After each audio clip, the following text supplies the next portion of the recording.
Maliban sa ibinigay na opinyon nitong si Luis Nery patungkol sa hindi paglabas ng baluarte nitong si Naoya Inoue, ay meron ng paunang opinyon na ibinigay itong dating WBO sauna champion Paul Butler. Kung maalala, ito ay walang kahirap-hirap din na tinalo ni Inoue sa bantamweight division. At ayon nga dito kay Paul Butler, masyadong malakas itong si Naoya Inoue sa 122 division. At marahil ay dapat daw itong umalis ng bansang Japan at umakyat ng 126 or ng featherweight division. At nagbigay pa ng pasaring itong si Paul Butler na ito daw ay hindi gagawin ng nasabing hapon dahil daw ang buong plano itong kampo ni Inoue ay manatiling undefeated. Dahil sa oras daw na umakyat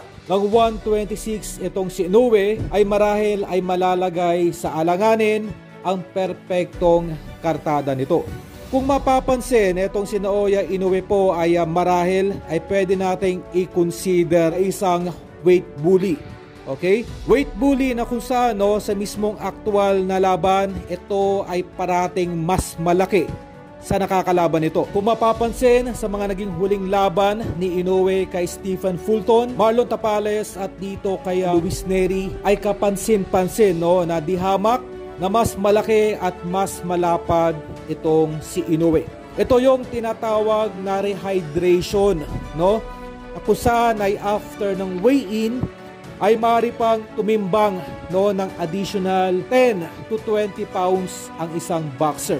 Wala itong pinagkaiba dito kay Devin Haney na binansagang weight bully, na kung saan sa mismong aktual na laban ito ay bumibigat pa ng hanggang 20 pounds. At ito ay nagwakas lamang kung ito ay naggulangan ni Ryan Garcia, kung saan ay itong si Garcia po ay nagpasobra ng 3 kilos. Hindi pa po kasama dyan yung idinagdag na 10 pounds nitong si Garcia sa mismong aktual na laban. Ang pinupunto dito ni Paul Butler ay kailangang hanapin nitong si Inoue ang tamang weight division, na kung saan ito ay mahahanapan ng patas na laban.